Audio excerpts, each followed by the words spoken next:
आलिया बासु गायब है गाइस, आलिया बासु गायब है। यस। आप जैसा सोच रहे होंगे ना, उससे बहुत अलग है। बहुत दिन बाद मैंने ऐसा कुछ देखा है। मुझे हमेशा से एक सर्वाइवल स्टोरी बनानी थी for a female. Kidnapping is just the beginning of the story. अभी जो सस्पेंस थ्रिलर जो हमारे देश में आई है बॉलीवुड में, ये सबसे अलग हटके साथ में बैठे उन्होंने पूरी कहानी सुनाई, तो मैंने कहा अमेजिंग है यार, ये तो मतलब आज तक कभी सुना नहीं मैंने आज तक। उस तरह के सिनेमा के लिए अभी भी सिनेमा हॉल पहुंचना एक बहुत बड़ा फाइट है। आपको लगेगा वैसा है तो वो वहाँ वैसा नहीं है, हाँ। वहाँ कुछ और है वो। हमारे साथ अभी मौजूद हैं सलीम एंड प्रीति, जो हम बात करने वाले हैं फिल्म के बारे में। आप जैसा सोच रहे होंगे ना, उससे बहुत अलग है। ट्रेलर नहीं देखा है, जाके प्लीज़ देख लो। मैंने देखा है एंड बहुत दिन बाद मैंने ऐसा कुछ देखा है। बहुत दिन बाद शायद ऑडियंस के लिए कुछ अलग देखने को मिल रहा है। तो I want to know the idea first of all, कि ये आलिया बासु गायब है का आइडिया कहाँ से जनरेट हुआ है? एक्चुअली मुझे हमेशा से एक सर्वाइवल स्टोरी बनानी थी फॉर अ फीमेल। तो ये जो आइडिया है कि एक सर्वाइवल फिल्म बनानी है, वहीं से ये पूरा जम निकला कि हम एक ऐसी फिल्म बनाते हैं जो कि एक फीमेल सर्वाइवर के ऊपर हो। बट उसके साथ साथ मुझे ये भी था कि जो कैरेक्टर्स, मेल कैरेक्टर्स फिल्म में रहें, उनका भी एक बहुत इम्पॉर्टेंट योगदान होना चाहिए। उसमें वो किडनैपिंग दिखाता है, लेकिन जब आप फिल्म देखेंगे तो आपको रियलाइज़ होगा कि वो उतना नहीं है। उसमें बहुत सारी लेयर्स हैं और वो kidnapping is just the beginning of the story. So it's very different. I don't think so India में इससे पहले इस तरह की कोई फिल्म आई है। One more suspense revealed already. yeah. लेकिन आई एम वेरी श्योर कि अभी भी बहुत सारे सस्पेंस हैं मूवी में। But I want to know कि आपका कैसा एक्सपीरियंस रहा है वाइल शूटिंग, ऑफ कैमरा और वाइल ट्रैवलिंग। आपका क्या एक्सपीरियंस रहा पूरा? सबसे पहले thank you so much for inviting us, and बहुत अच्छा एक्सपीरियंस रहा, मज़ा आया फिल्म करने में। और फिल्म में सबसे इम्पोर्टेंट होता है कि आपकी स्टोरी कैसी है और फिर डायरेक्टर का नैरेटिव कैसा है।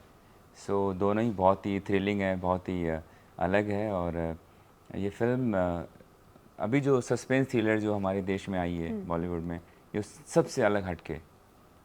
इसलिए नहीं कि मेरी फिल्म में मैं तारीफ़ कर रहा हूँ, लेकिन मैं बहुत सिनेमा देखता हूँ, बहुत फिल्में देखता हूँ, वेब सीरीज़ देखता हूँ, इंटरनेशनल सिनेमा देखता हूँ, लेकिन मैंने आज तक ऐसी सस्पेंस थ्रिलर नहीं सुनी। आई think that is the reason also कि अब विनय पाठक और राइमा जैसे जो एक्टर्स हैं, और सलीम ने भी बॉलीवुड डायरीज़ के बाद इस फिल्म को चुना है। तो अगर आप उस तरीके से एक्टर्स की अगर प्रोफाइल देखेंगे, तो उन्होंने स्क्रिप्ट के बेसिस पर ही हाँ बोला, क्योंकि मेरी तो पहली फिल्म है एज अ डायरेक्टर।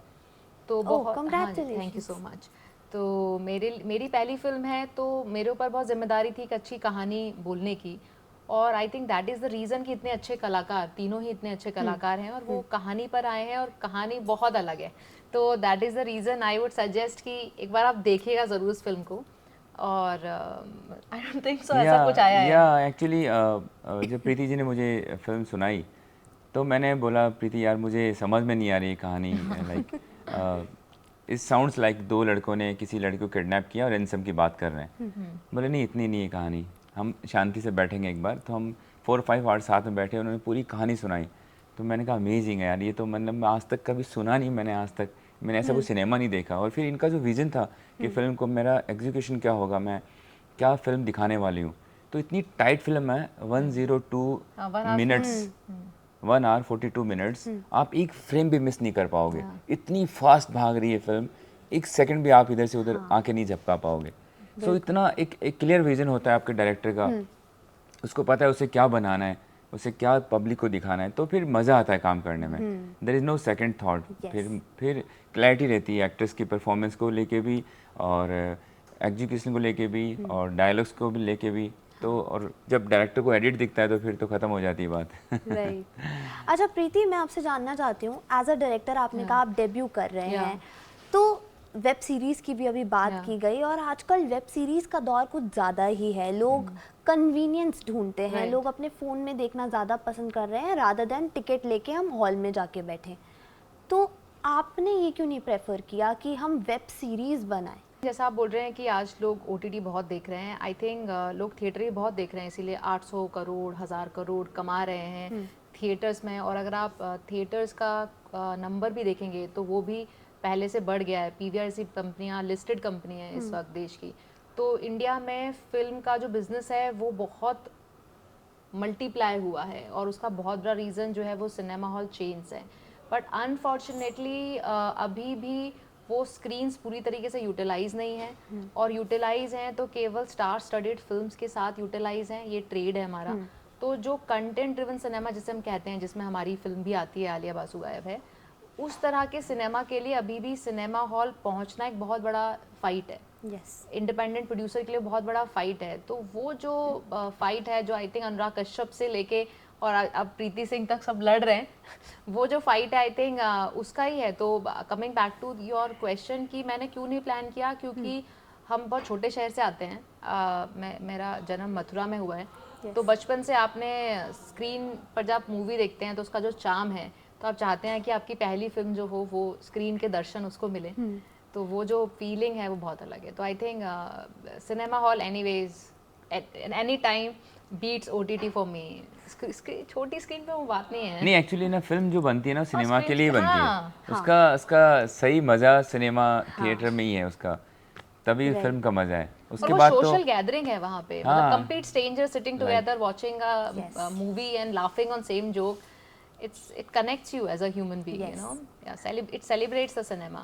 यस अच्छा, अगर आपके करेक्टर की इसमें बात करें आलिया बासु गायब है में, तो कैसे डिस्क्राइब करेंगे उसको? Very difficult. हाँ, yeah Very very difficult to difficult. Describe Very actually. difficult. Why so? वो तो आप देखोगे तो आपको सब it's actually a very difficult role, very difficult Yeah, role. because at the same time he is doing so many things. So उसका different shades है उसमें. So Yes. उसको describe करना कि वो ऐसा है तो वैसा नहीं है, वो आपको लगेगा वैसा है तो वो वहाँ वैसा नहीं है, वहाँ कुछ और है वो. So बहुत सारी layers है उसके character में. तो वो तो मज़ा आएगा आपको, आप जब थिएटर में फिल्म को देखेंगे. बट मैं अगर डिस्क्राइब करूँ तो लाइक ये यूथ के लिए फिल्म है.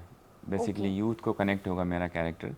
फिल्म तो खैर सबके लिए है, यूथ को कनेक्ट होगा ये कैरेक्टर. और मैं ज़्यादा रिवील नहीं करूँगा, बट यूथ को ज़्यादा इससे या करेक्ट। आई थिंक वो जो शॉर्टकट वाला अप्रोच है यंगस्टर्स का, Yes. कि जो पढ़े लिखे बच्चे क्राइम कर रहे हैं आज की डेट में, जो फोन पर आपको बेवकूफ बना रहे हैं, आपको स्पैम मेल्स कर रहे हैं, साइबर क्राइम एग्जैक्टली।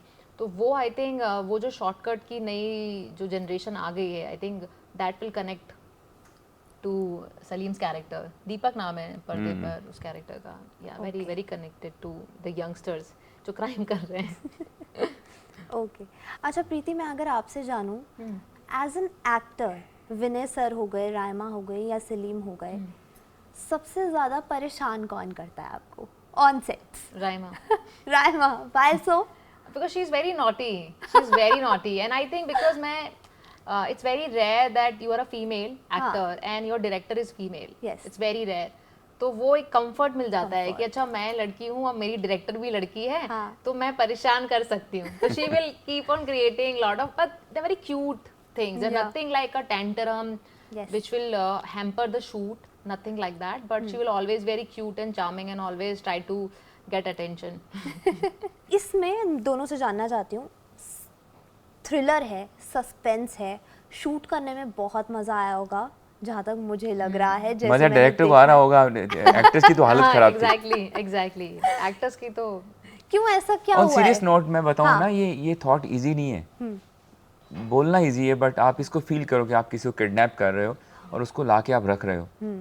हाँ, it's और not कभी भी easy. कुछ भी हो सकता है आपकी लाइफ में. Right. एक डायलॉग है इसमें, मैं बताऊंगा नहीं, कि अगर थोड़ी सी भी गड़बड़ हुई ना तो कुछ भी हो सकता है. तो इसको मजाक मत समझ.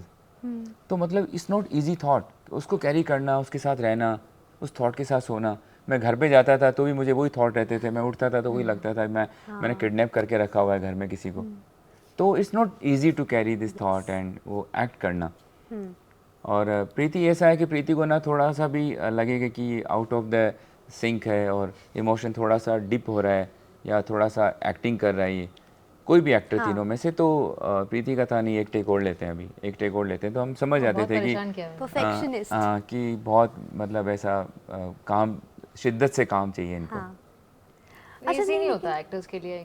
जब भी कोई भी देखिए क्या होता है, जब भी आप कोई ऐसी फिल्म बनाते हैं ना जिसमें बहुत अब्यूज है किसी भी तरह का, तो वो राइटर के लिए, डायरेक्टर के लिए, एक्टर्स के लिए, सबके लिए ना बहुत ही इमोशनली चैलेंज होता है। आप सोचिए ना, आप एक लड़की को लेके आए हैं और हमारी फिल्म में जो सीन्स हैं, तो जब आप टॉर्चर कर रहे हैं एक लड़की को, and specially with Raima and Salim, they with Vinay sir and Salim, they know Raima personally because काम कर चुके हैं पहले। तो वो अगर आप किसी को जानते हैं और फिर आप एक अब्यूजिव एक्ट कर रहे हैं, तो वो हर एक्टर के ऊपर मानसिक लेवल पे बहुत प्रभाव करता है उस चीज़ को। तो I think I would add to it कि ये बहुत ज़्यादा इतना कैजुअली ही said, but it was very difficult for these actors. And फिर उसमें एक्शन सीक्वेंसेस भी हैं, तो एंड राइमा का एक पूरा जो सीक्वेंस है उसमें वो गैग बॉल उसके मुंह में रहता है, तो अगर आप गैग बॉल को थोड़ी देर तक बांध के रखेंगे तो यहाँ पे आपके निशान बन जाता है। तो it's not easy, you know. तो वो ये पूरा जबड़ा आपका पेन करना शुरू कर देगा। तो काफ़ी एक्टर्स ने, मतलब ये फिल्म है क्योंकि 3 ही एक्टर हैं, तो बहुत जिम्मेदारी थी तीनों पे। तो आई वुड से कि डिफ़िकल्ट फिल्म फॉर एक्टर्स। आपने पूरी फिल्म डिफिकल्ट बताई, मेरा सवाल था सबसे डिफिकल्ट सीन शूट करने में कौन सा रहा आप लोगों के लिए? मुझे हाँ, सीन को रिवील नहीं करूँगा मैं, बट काफ़ी सीन ऐसे जो बहुत डिफ़िकल्ट थे और इमोशनली और फिज़िकली बहुत चैलेंजिंग थे मेरे लिए उनको शूट करना। और हल्का बता दीजिए क्या था। I will add to it। एक there is one scene जो मुझे पर्सनली लगता है कि मेरे तीनों एक्टर्स के लिए बहुत डिफिकल्ट था, और वो सेंसर बोर्ड ने उड़ा दिया। ओके। बहुत डिफिकल्ट सीन था वो, the opening scene. Okay, The opening scene was very difficult and it was so visually so haunting that censor board told me कि you know this is the cut, you have to cut it। So आप imagine करिए एक actor के लिए कितना difficult रहा होगा जब विजुअली देखने में किसी के लिए डिफिकल्ट है। देखो डिफ़िकल्ट क्या होता है, जब आप एक नॉर्मल ह्यूमन बीइंग है आप, और अब आपको एक दूसरे की ज़िंदगी में जाना है, वहाँ उनके किडनैपिंग के थॉट है, उनकी सोच अलग है, उनका बॉडी लैंग्वेज अलग है, उनके विचार अलग है, उनकी प्लानिंग अलग है। अब आपको उनके यहाँ पे उसकी ज़िंदगी में प्रवेश करना है और वो ज़िंदगी जीना शुरू करना है। जब आप उससे बाहर आते हो और आप देखते हो कि मैं ये कर रहा हूँ ज़िंदगी में, तो खुद से भी घिन आती है, खुद से भी घिन आती है एज एन ह्यूमन बीइंग कि यार मैं क्या कर रहा हूँ ज़िंदगी में। लेकिन सबके अपने अपने जस्टिफिकेशन है कि वो ये ऐसा क्यों कर रहा है, तो हमें कहीं ना कहीं कन्विंस होना पड़ता है उनके विचारों से, उनके थॉट से। तो जब आप उसमें जाते हैं तो लगता है कि मैं सही कर रहा हूँ। तो ये उधेड़ भून लगी रहती है एक्टर की रियल से और रियल लाइफ के बीच के जो कैरेक्टर को जीने में। तभी एक्टर्स हैं वो, ऑफ कोर्स। आप सबको जाके देखनी है, पास का थिएटर हो, दूर का थिएटर हो, जिस मर्जी के साथ जाइए, गर्लफ्रेंड के साथ जाइए, बॉयफ्रेंड के साथ जाइए, बट प्लीज़ जाके मूवी देखिए थिएटर में। And movie is Alia Basu गायब है, और वहाँ आपको मिल जाएंगी। अपने नज़दीकी थिएटर्स में ज़रूर जाना है। Thank you so much guys, thank you so much, thank you. For exclusive and insightful videos, subscribe to our new channel ABP Live Premium.